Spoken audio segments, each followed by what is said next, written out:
Oh, what happened? Okay, we're recording now. Okay. We're not visible. No, we are visible. You are. We are. Let's do it. All right, so I'm going to start. You guys ready? Okay. Is it possible to be devout in your religion and sex positive at the same time? Okay, guys, let's review. I've got one that is called A Weight Has Been Lifted. It says, this podcast is so helpful. I just listened to episode 140, and my whole life, well, 20 years of it at least, I felt like a failure, or it's all my fault, my husband's recovery. And today's episode made me feel like a weight was lifted off my shoulders, that I actually have done something good. Thank you so much for this. If anyone is dealing with an addict and you have chosen to stay, please listen to this. I always felt like a loser or weak for choosing to stay for some reason, but today I feel like a hero. Thank you so much. What a rad, I wonder, I can't remember which episode. I'm guessing it was with Dr. Rob, yeah. Codependency and that topic. So that made a lot of people feel a lot of relief, like it's okay to love the person you're with. So. Guys, if you haven't yet, go ahead and jump over to iTunes, leave a review, rate us. We love the reviews. Yeah, it helps other people who need this resource. It helps them to find the content. So again, thanks for leaving those. All right, so we have a treat with us today. We have a guest that I have, she doesn't know me, but I sure know her because I've taken her online courses. And so I wanted to share her, we as a group wanted to share her with you. We have Dr. Jennifer Finlayson-Fife, who is a LDS relationship and sexuality coach, as well as a licensed clinical professional counselor in the state of Illinois. And she has her PhD in counseling psychology.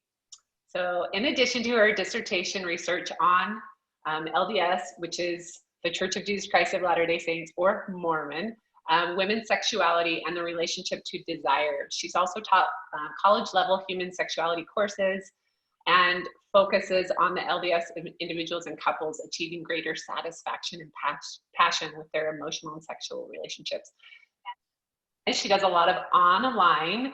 So we're in this like really weird place right now in the world with this pandemic. And so we actually are recording remotely as we don't normally do. So our audio may be a little off. Brannon is the only one who's using our actual equipment today.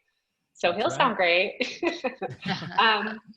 But that's the great thing is Jennifer here offers online coaching and those things and courses, which makes this a little easier to ease into, right? People can still get the help that they need no matter where they're at. So yeah, we are excited to have you here. Thank you for having me. I'm glad to be here. Okay, Jennifer, I have a question for you right off the bat. I want to just jump in. So the question I asked is, is it possible to be devout, religious, and sex positive? What is sex positive? I mean, like, what am I even talking about? There's probably a lot of people might have different definitions if you were to ask, a handful of experts on that. But I think generally would be the idea that sexuality is a positive part, or at least can be a positive part of the human experience. And, that you don't have to be afraid of it or rejecting of it to have a good life and to have a moral life, but that you can embrace that part of being a human being. It's fairly obvious that we're all sexual, that sexuality is a part of the human experience, right? Mm-hmm. And so, yet sexuality gets rejected. It's looked at, sex and shame, go hand in hand. Go hand in, like if you say Jesus and sex in the same sentence, it's a sin or something, like hit by lightning. So in what ways does I don't know if it's religion or the rigidity of that turn into rejection of sexuality? Well, I think, just stepping back, I mean, religion has been a part of culture forever, right? But just stepping back from that for just a minute, the reality of sexuality has always been high meaning, high impact for every society because it's linked to reproduction. and because it's also, I think, very core to the most sort of vulnerable part of being human. Mm-hmm. So I think it's always been in society's interest on some level to regulate sexuality, even just the issue of reproduction and how do you take care of the offspring and so on. So societies have always had a say on sexuality on some level. Religion is another version of that, and I think has, at least, you know, the more conservative and orthodox the religion, often the more it's trying to regulate sexuality as a function of spirituality. So that's why a lot of people feel that the two can't be compatible, you know, and Christianity has a version of that, Islam has a version of it, but as does Judaism. But I think that there's often an idea within religion that pleasure and indulgence are in contradiction to spirituality and goodness. Can you speak more to that, of how they can be compatible, where spirituality and sexuality actually complement each other? Well, I think, you know, there's a lot I could say about this, but I think that, how to say it, a less mature interpretation of religion or goodness is generally going to put people at odds with their basic embodied nature, and is going to basically problematize the basic reality of being pleasure-seeking beings, because we are, you know. And we so are, every time, whether we like it or not, right? I really yeah, want to that's drive right. that home. It's there. That's right. That's exactly right. And so, you know, sometimes I will tease in some of the courses I teach that, you know, that babies, even in utero, you know, are masturbating. Now, those are the evil babies, of course, not the good babies. No, that is to say that just a baby is going to, once it finds a way that has pleasure, is going to be drawn to that pleasure. And this is a survival thing even, right? So we are pleasure seeking. I think when you problematize that and you say that that seeking of pleasure makes you defective, ungodly, you're a threat, not only do you make it more problematic in people's lives, but that's an idea that this is somehow linked to evil, pleasure's linked to evil, and you interfere with another possibility, is that how do you relate to your sensuality, your sexuality, pleasure, in a way that creates goodness? Yes. And that's maybe a different definition of goodness, but I think it's certainly one that you can find support for in religious text. That is to say that goodness is about what creates strength, safety, peace, happiness within one's relationships. That's what is defining of what is good, not just the sort of self-depriving ideal. Yes.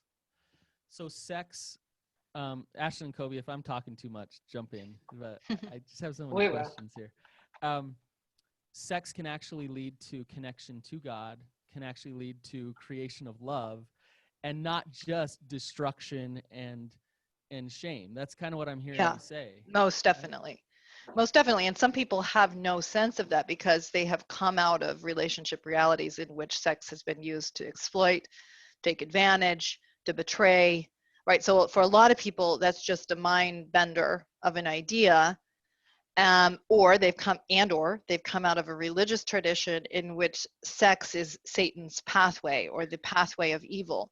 So they don't have a notion of, they maybe hear the idea that sex can be about love and goodness and something holy, but it just does, it's not compatible because they don't understand yet, from their own experience often, sexuality as a form of giving and receiving, as a form of loving and being loved, knowing and being known, right? And, you know, if you interview people across religions, people that will sometimes, if you ask them to speak of their most sacred experience, their most experience where they felt closest to divinity or to an expansive self, they will reference often the heights of sexual pleasure as a time when they felt in connection with the divine.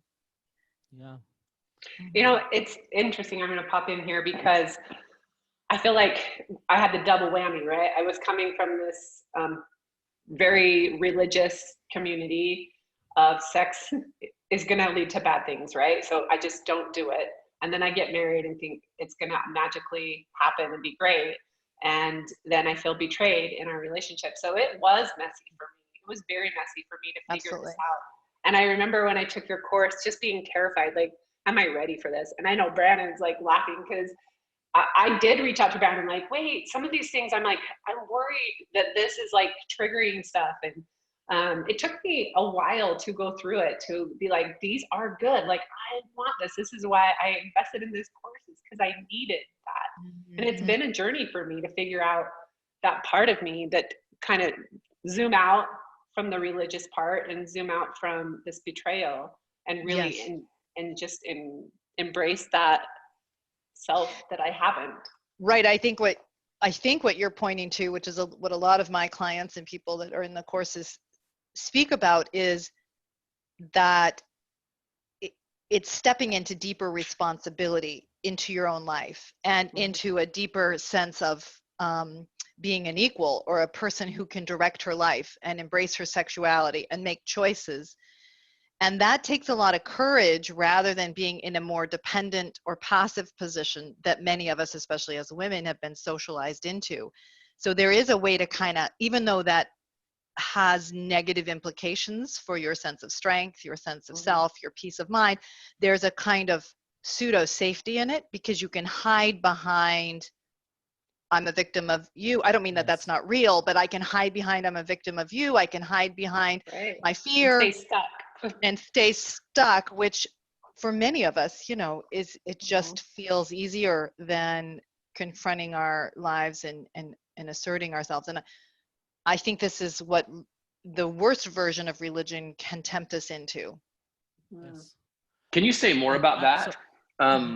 Sorry, Brannon, but I just was, can you say more about that? Like, meaning, I guess it's two parts. Say more about how this is the worst part of religion. How do people, say more about that, but can you speak specifically to how people can recognize the place that they're in, and what does that path really look like to say, I can still maintain my devout spiritual connection with my religion and also with God, while still, you use the word responsibility, like our own personal responsibility in this. How do people balance those two? Yeah, it's a good question. So first, I'll say that, first of all, religion is not a monolith. Okay, so that is to say, how anyone organizes around the notions of God, and what its responsibility is to a community to become closer to God, there's a continuum. There's a lot of differences within religious organizations. But I would also say how people relate to their religion, it's not monolithic, right? So yes. I, work with a lot of religious people, and some people relate to it as a way to hide behind it, not take responsibility for their lives, a sort of implicit contract that if I comply and I do everything the religion tells me, then there is the reward or the blessing or this sort of prize on the other side of safety, of protection from evil. I don't have to take as much responsibility for the morality or the moral choices of my life. And so I can use it to not grow up. Okay. The best version of religion, or how one relates to their faith, is they use it as a discipline, okay, but to grow themselves up, to take deep responsibility for their moral choices. So they may, one can use strictures on one's life in order to protect themselves perhaps from negative consequences, or to find deeper truth by operating within narrowed choices. But the goal is deeper truth.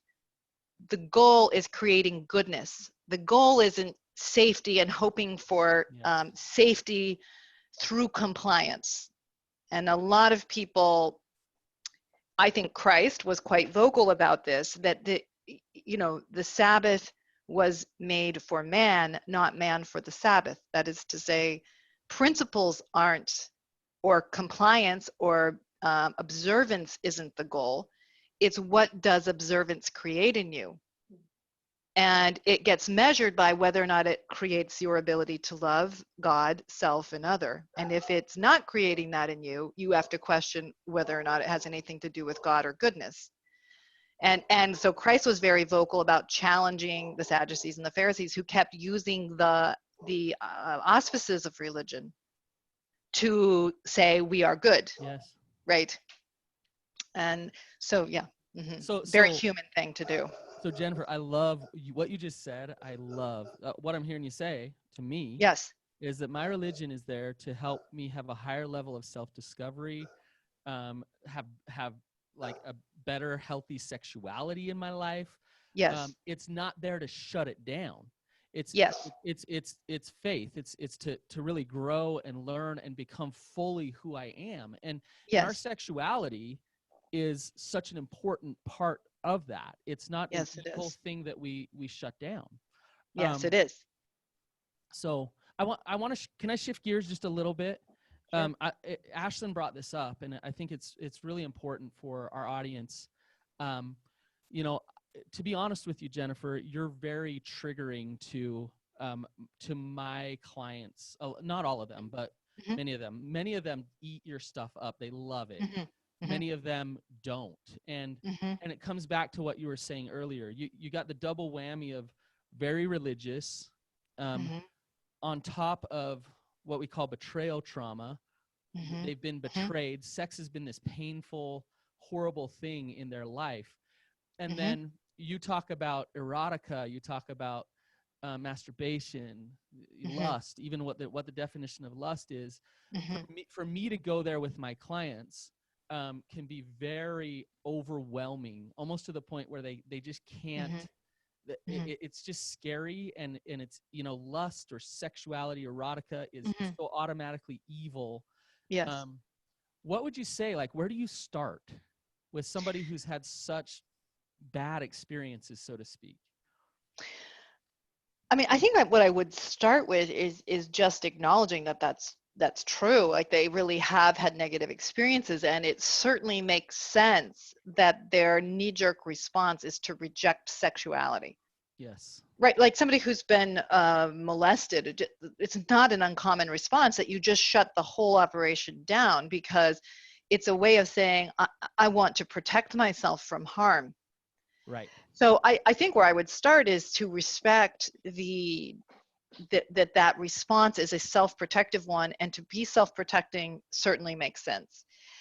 But what I then often will talk to clients about is the way that their sexuality, the way that they're positioning around this, is that they have shut down a fundamental part of being a human being. Yeah.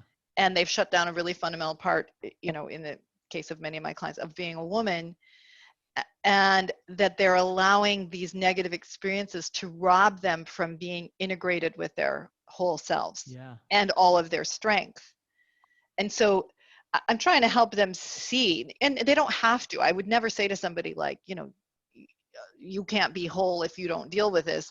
I think what I would say is, I want you to at least see what is there so you can make choices from your strongest, clearest self around what you want to deal with or not. Yes. But I'm trying to help people get out of a reactive position, because it's more limbic and it's more reactive than it is courage driven. And so I think it limits what they can create in their lives, and also help people get out of the idea that eschewing sexuality and all this is going to make them safer, because it actually hasn't made them safer. Right? Meaning they're often kind of in too passive of a position around their relationship to their sexuality, to who they are, to their strength. And it's partly why they're often in codependent relationships in which they give too much of their strength away. So I'm not framing it as you must integrate your sexuality, but look at the ways that you have been seduced into not being in relationship to a fundamental form and source of your strength. Yes. And integrating with that is not that you must go have sex and you must have orgasms or anything like that, but being integrated with your body and something fundamental to you that's a gift from God to you is going to be a part of you being more deeply at peace, more at peace with yourself, having greater access to your internal wisdom.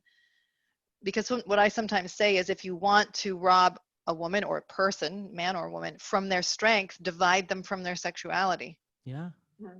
Put them up in a conflicted relationship with the body and sexuality, and you have them then. Yeah. And so I understand why women, if they think I'm saying, look, you should just, I know your husband's a jerk and he looks at porn and he doesn't respect you, but you should have sex. That is definitely not my message. That's not what you're saying. No. Not at all. But I think sometimes people fear that's what it is, because they have taken so much safety in just rejecting sexuality. And so my Art of Desire course is not about how to be the right kind of partner to your poor husband. That's not it at all. It's about, let's put the men aside for now, but let's look at you and how you've been taught to be in relationship to your sexuality, and how this has undermined your peace of mind, your sense of self. And it's not just sexuality. I'm looking at women's relationship to desire in general, and to their own wisdom, and to their own sense of self, and coalescing, kind of getting a stronger sense of who they are, that allows them to make clear-headed decisions around whether or not they want to be sexual with their spouse, or whether or not they want to share this part of themselves. But it's about solidifying a deeper relationship to their strength. Jennifer, one of the thoughts that I had on this, and this is, my mind is spinning a million different ways on your message, okay? But one of the thoughts I can't help but thinking about right now, one of the questions I have is how does a partner who has betrayed, okay, how, and in my case, classic hypersexual kid, exposed to porn very, very young, and just had this drive to seek and find.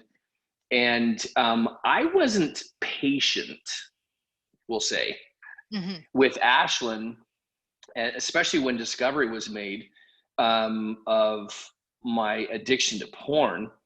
What would you say to the individual who's betrayed, who perhaps has been the sexual aggressor, but maybe needs to gear down a little bit and allow space without pressure to their partner, who needs to learn and understand about their own selves? Not to say that the person who is hypersexual is also not ignorant, because I was ignorant and hypersexual, right? That was right. Classic me. Yeah, because he was like, hurry, go. And then when I finally started doing your course and really stepping into that and asking him questions, he was like, oh, I guess I don't know who I am sexually. So. Right. Yes, right. That's right. And so hypersexuality, or being the higher desire person, often makes it look like the higher desire person can look like that they know what's going on, that they're comfortable with their sexuality, that they're comfortable with themselves, and they're just waiting patiently for their spouse to get it together.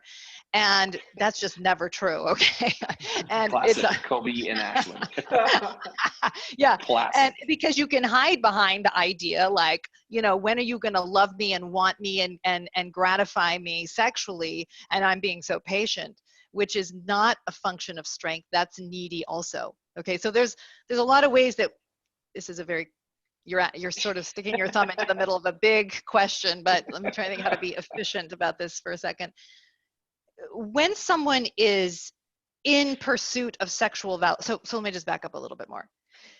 First of all, I think that in religion, we do this to men too. We don't just divide women from their sexuality. We divide men too. We do it differently based on notions of femininity and masculinity. And I'm speaking about religion as a huge monolith right now. But women, we sort of teach the idea generally that femininity and sexuality don't exist. So femininity and desire, it's the desirelessness and the desire to serve everybody else's desires and needs that defines the woman.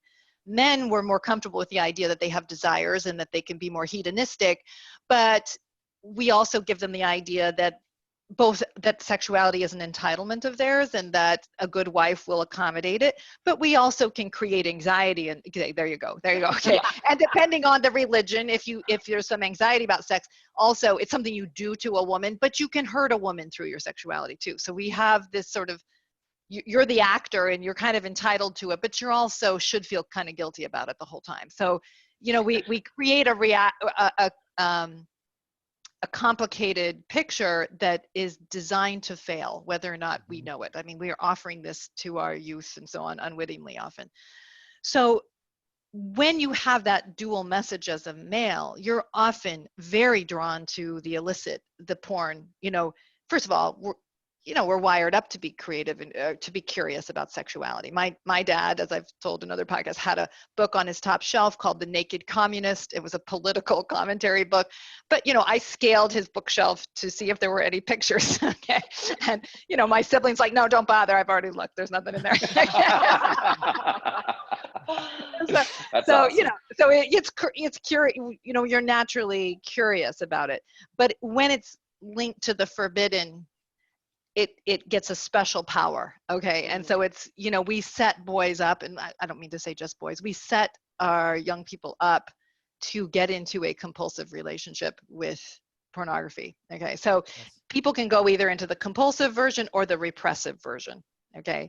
Females are more likely to go into repression of this, and men are more likely to go into the compulsive form. So one of the metaphors I use a lot is to talk about food, that if you are being told that your desire for chocolate or sweets makes you bad, it's dangerous, you shouldn't do it, you're going to get either anorexia or compulsive eating, now bulimia or compulsive overeating. So you drive the immoderation. Okay, well then, if you're like, oh, I really like this, it feels validating to find these sexual images, it makes me feel alive, it makes me feel like nobody's controlling me for once, okay, plus I'm getting the message that when I finally get married, she's just gonna be all about being there for me sexually, and she's gonna love every minute of accommodating my narcissistic self. And nobody's ever thought that. No. For some weird reason, she's not into that, but I will be patient with her when she gets her defectiveness together. We're laughing because that's totally us. Entirely. Yeah. Entirely. Just because I knew my penis way more than Ashlynn knew her parts entitled me to, all the sex that I wanted and everything.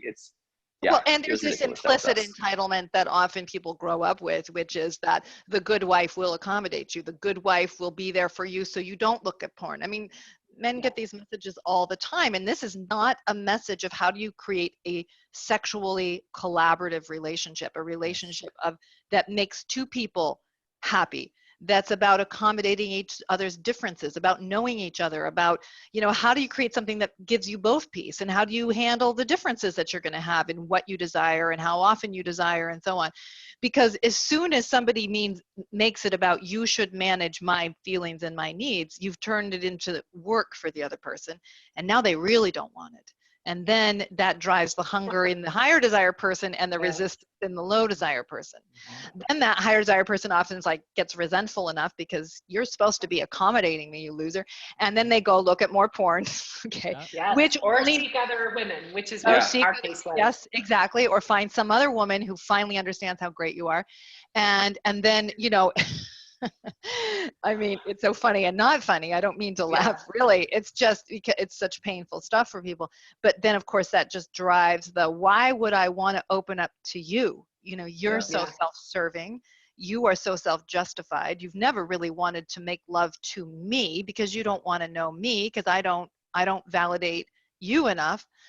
And oftentimes on the lower desire person's side, there's a similar anxiety. Like, I wanted you to just make sex okay. I wanted you to handle my fears around this and to bring me into my sexuality because that's what I was taught was going to happen, and you've done a crappy job of it. So, I don't have to deal with my responsibility in this. And so I think, that's the stereotyped view. I know that people have much more nuanced experiences than what I just said, but I think that drives a lot of, I can't get from you the sense of self that I wanted to get from you.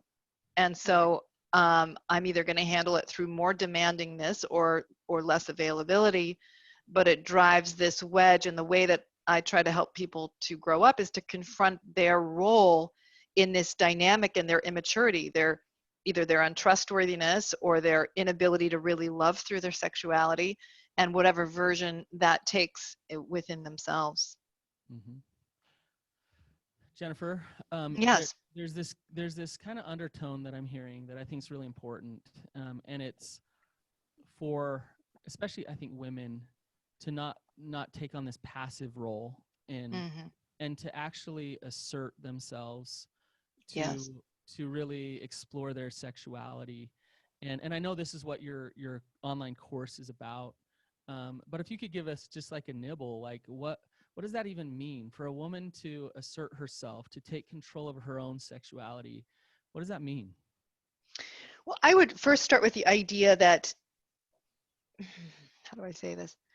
That while we all dislike the idea of women being condescended to, and we really dislike the idea that we would be in a less than position, that when it comes to taking responsibility for ourselves, that's when many of us like the idea, right? You know what I mean? Like, I'm the victim, or I'll love you as soon as you love me. And we sort of dumb ourselves down as a way to hide sometimes. I know that sounds really not nice. We give our power away. Yes, but it's exactly it. We give our power away. And so I really want women to not do that, for their own self-respect, for their own peace of mind, for their own strength, and because it helps the people around them. It helps their children be stronger. It helps their relationships be stronger. So one of the ways that we give our strength away, and we're very much socialized into this, and we may also be somewhat biologically vulnerable to this, because we're very attuned to what other people want from us. And this might keep babies alive, you know what I mean? Because you're very tuned into the crying child and so on. But what we are also socialized into, so this really gets we get this, I can't say the way I want to say it. Basically, we get the double whammy on this, okay? Which is, we get taught the idea a lot that the definition of the good woman, the feminine, desirable woman, is the one who doesn't get angry, who's accommodating of other people's needs and desires, who basically is there to support the realities of her children and her husband. Yeah. And so that distracts women often from developing their own strength, their own solid self. It interferes with them knowing what their own desires are, and their own interests, and their own passions. And while I think there's deep value in it, and being able to attend to what people around you need, when we do it at the expense of our own development, it creates resentment in us. It creates limitation in us. It creates dependency in us.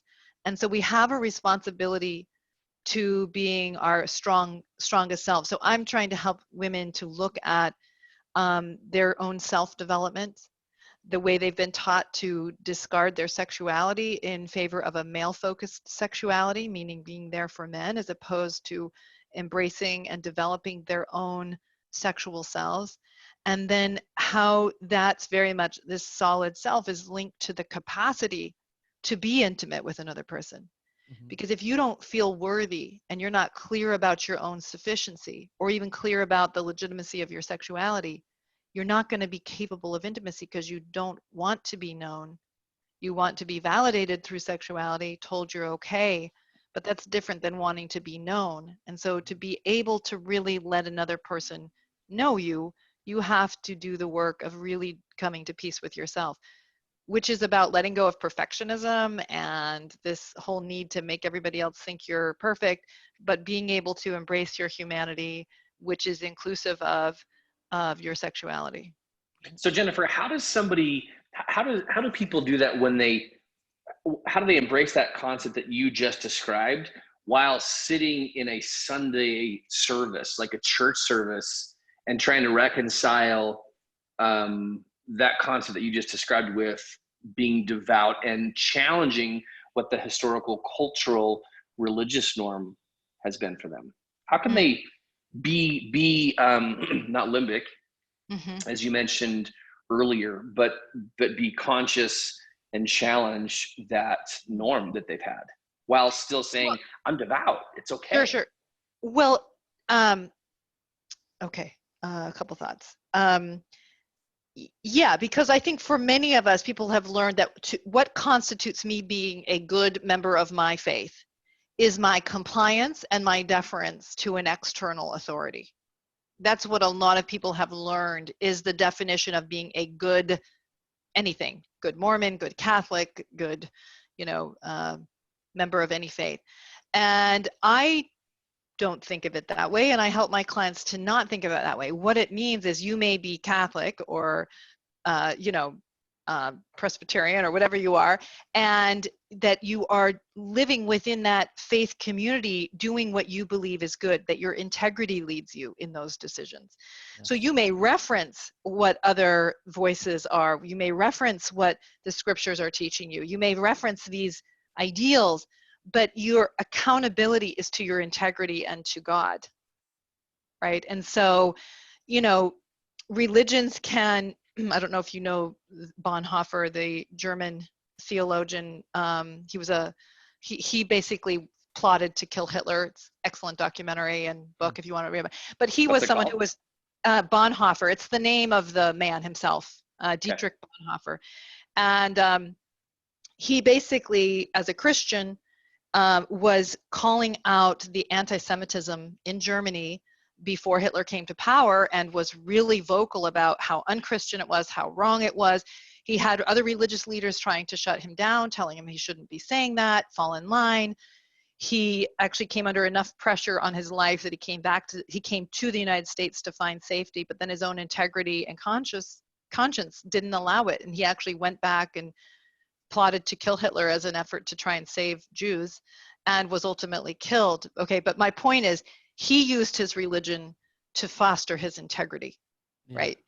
Some people use religion to basically hide their responsibility, because other people there were saying, oh no, the Vatican has said it's okay, we don't have to deal with this, this is not in our hands, we should just obey the law of the land, we don't take responsibility.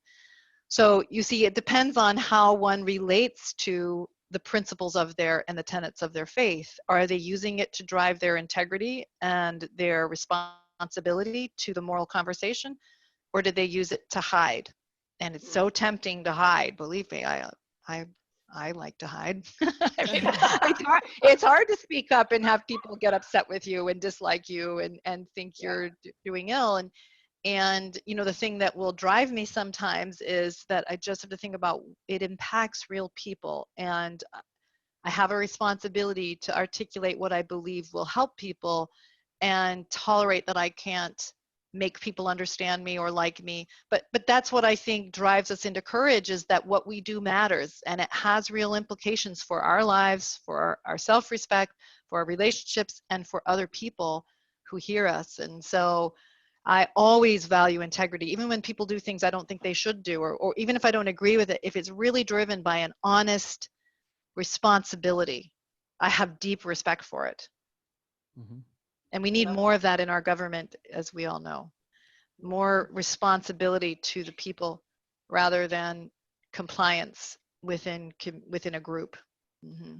Jennifer, amen to what you just said. Like, I'm gonna join your religion, whatever it is. The Church of Jennifer. But if I can just kind of, I need to put it into words that I can really understand it, which is, if I use my religion to find God, to create love, then I'm gonna act in my integrity in that religion. Mm-hmm. If I'm using my religion as something that I can just kind of fall back into, kind of let it dictate who I am, mm-hmm. and not step into my power because it's my safety, it's just there for mm-hmm. me, for my safety, mm-hmm.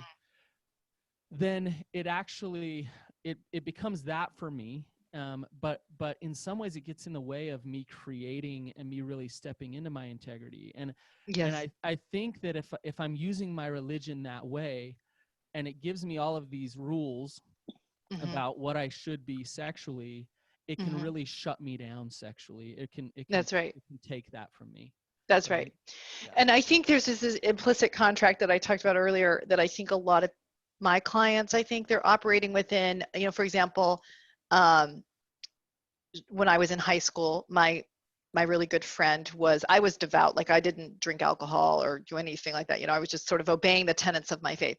My mm-hmm. friend was not. She would drink and things like that. I remember one night we were walking somewhat late at night and sort of in an unsafe area. And, trying to get to our car, and she said, "I just feel much safer walking next to you." And I was like, "Wait, why?" I'm like, "Why would I have no muscle strength on you." And she's like, "Well, because you obey the commandments, you do those things, so God's going to protect you, You're and I'm walking righteous. next to you."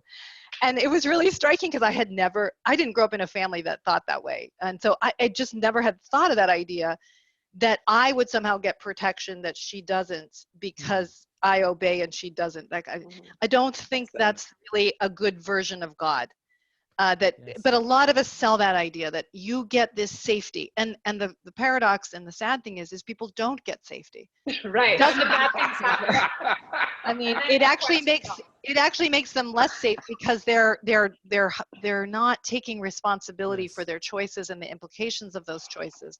They're trusting too much. I had a client who wanted to go to college, but her mother got married when she was, before she'd finished her degree. Her mother put pressure on her to do that. She felt like there was something obedient about not putting her degree ahead of getting married. She gets married, has multiple children, because she also sees that as a way of living the rules. And then her husband cheats on her and wants to leave the marriage. And so that's when that contract blows up, and she's reeling because she gave up so much to invest in the safety of her future. That was at least what was implied, without really taking responsibility of, can I live within these choices, and can I be at peace with these choices? And that's what we need if we're going to really grow into stronger people. Yeah, and I think just piggybacking off of that, to be able to have the courage to say things that might be a little uncomfortable, that are that go against, I don't know if it's against, but some of the rigidity, some of the cultural religious stuff. Yes. And exactly. To actually say those things and challenge those things, it can be uncomfortable when if you've been in the box so much and it's so safe there. That's right. It can be uncomfortable to hear it. It can be uncomfortable to say it, but it's That's important to go there, and it's important to say those things. And in the New Testament, that's very much the message that Christ was challenging this sort of hiding behind the religious norms as opposed to using it for your development. Absolutely. Yes. So Jennifer, I know that we're shorter on time, but I wanted to just, I guess, ask this question. It seems as though that if I'm on this path where I believe that, without really necessarily saying it, that my penis is bad, and everything that's bad in life that's happened to me is because I can't stop touching my penis or looking at porn or whatever the case is. What's going to be a really sustainable, like 1-2 punch, in your opinion, in order to begin taking personal responsibility while altering the current course into a much more healthy and integrous way? I'm thinking education is certainly one of those things, because it's like ignorance can be just this fetter that can drown a soul. Yes. Let me see if 1 or 2 punch. I'm trying to think about how to be efficient in my response, but I think upgrading one's notion of God. Because sometimes I've said to clients, I don't think God really cares whether or not you look at porn as much as whether or not you start taking real responsibility for your life, start being more honest with yourself and others, and stop, playing around in this good boy, bad boy paradigm. Now I'm talking about adult men I'm talking to who are going between, oh, I'm good because I didn't look, to I'm bad and go into these indulgent binges, and then I'm going to go back into good, rather than really confronting themselves. And, like one of my clients just has the narrative in his head that he is a good person who has these slip-ups, okay, or he's an honest person who sometimes lies. And I'm like, that's just not true. I think if you look at the picture, you are someone who has no interest in not having porn be in your life. Yeah. Right? You always make a way for it to be in your life, and you're dishonest. And I'm not going to even judge you. Let's just be straight. That's what you're doing, okay? Like, you like to lie to your wife and make her think you tell the truth, and you have no interest in really having porn be out of your life. Why not just be straight up about that? Well, perhaps surprisingly to some, that's when it all changed for him, is when he finally went to his wife and said, you should basically not trust me. There's no reason to trust me. I've lied to you for 10 years. Okay. And I like lying to you. I like hiding from you. I get off on the idea. I like the idea that I'm sneaking something, because I like playing with the idea that I'm resisting someone else's authority rather than taking responsibility for who I am. Wow. Yeah. Wow. You basically just described me, and I'm just thinking of all the different ways that well, and that's just entirely contrary to anything that religion really is about. But if you remember, like, most of the people we meet with the same, background of this, it's always about the lies more than it's about the actual act. Yes, exactly. And so, I mean, it's exactly what you're saying. And it's like for the betrayed, for the wife, if it's a wife in the situation, it's this idea of like, just stop lying to me, stop patronizing me, like, stop pretending you're somebody you're not. Like, if you could just have the backbone to be straight up, maybe we could deal with this better. But it's the tiptoeing around this idea about who you are and you should trust me, and then the the partner who's not lying feels like she or he needs to regulate the other person and make sure they're not, and so it pulls into this dynamic. So, but when I why not just be honest? Like, stop just lying. Facing the reality of it. The reality of it. This is really where it is. Exactly. Okay. And so then I'm like, look, I don't think God cares as much if you ever look at a naked body as whether or not you keep playing around in this young version of morality, and rather than taking responsibility for who you want to be. You have a short time on this planet. You have been given gifts and capacities, and is this what you're going to do with it? And are you going to create something better with your wife and your life? And I'm going to call you out because I think you are better than that. And so that's when I see people make a lot of progress. Okay, so once they actually face that and say, this is exactly where I am, the second step on that, in your opinion, as far as being able to really become in alignment with the new God that you just talked about, right? Redefining your orientation to God, who he is, etc. He or she is, whatever your religion is.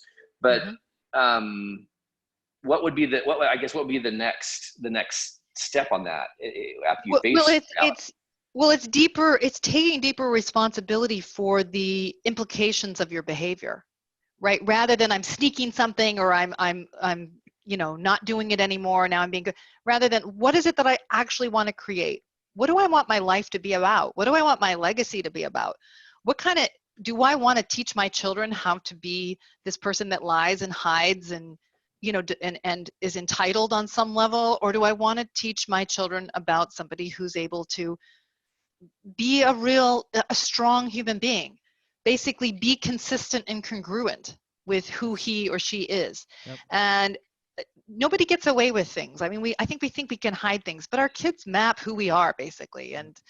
And so who you are matters, and what you do matters. And so really it's like putting the responsibility back on the individual. You are a moral actor in the world. What you do matters. You need to think about, who do I want to be? Do I want to be somebody who looks at porn all the time or not? Okay. Why or why not? What's the upside of letting it go? What's the upside of not letting it go? I mean, really, like, make decisions. I'm not going to make it for you because I don't have to live your life and be in your relationships, but I want to help you do this honestly, because you're the one who has to live with it. I had a client come in. He's very BYU, very, yeah. And he comes in, and he'd been acting out with pornography over and over again. Yeah.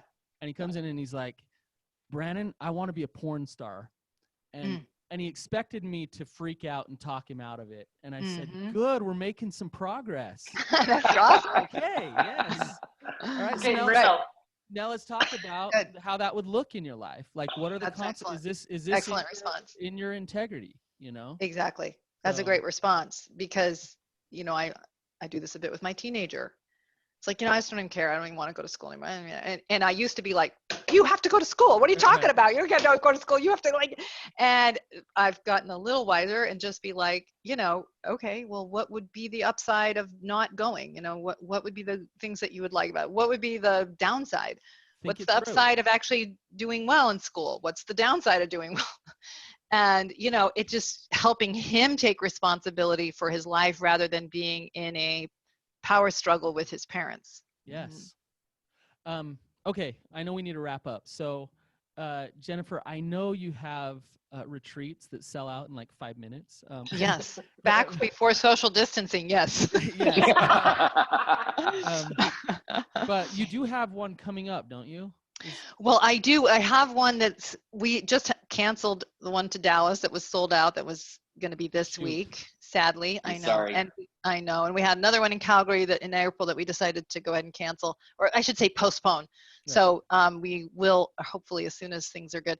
We have one currently scheduled for Oregon in May. That is a 3-day women's retreat, and it's just an amazing retreat. We do it every year, and 3 days of women who are coming really looking to grapple with these questions of finding their more solid selves and developing their sexuality, and you see transformation happen over the 3 days. So that's almost sold out, but I don't yet know what's going to happen. I haven't been advertising it because I'm just kind of waiting to see where things go in the next week. But we do them every year. So maybe next spring when we have a vaccine, we'll be in the clear. But then I also have a couples retreat in October in Jackson Hole that's currently scheduled, where I do a 3-day relationship workshop and a 3-day sexuality workshop with couples. And those are awesome as well. So you can come, get away from the kids, and you're learning principles, and you have exercises where you're going through them. And it's a very effective way of looking at your own relationship and how you can address your role in the unhappiness and make it better. Awesome. And then you have your online course, right? Yeah, that's right. So I have 4 online courses. I have 2 relationship courses. 2 couples courses. So one's about developing more emotional intimacy in your relationship, and then one's about sexual intimacy, and it's really designed to help people self-diagnose, in a sense, look at what they're doing, what they can change to make a better relationship. Then I have the Women's Art of Desire, which is the women's self and sexual development course, and then how to talk to your kids about sex. So how to help your kids develop sexual integrity. And I'm working on a men's sexuality course as well. So that will come out in the fall. Awesome. Wow. Good for you. This is great. Yeah. Yeah. And I'll be addressing things like porn and all that kind of stuff. So yeah. So they find you, what's your website? Just my name, Finlayson-Fife.com. Okay. Yeah. And we'll put that in the show notes. So yeah. And I talk about that I do this for LDS couples, but it is not heavily focused on LDS theology. It's just, that's the group that I am referencing, but talking about, I sound like I did today, basically. So talking about religion and its impact and how one relates to those ideas. Well, Jennifer, you're a pioneer. You're courageous. I really respect you. So thank you so much for coming on. Thank you. Thanks so much for having me. Thank you.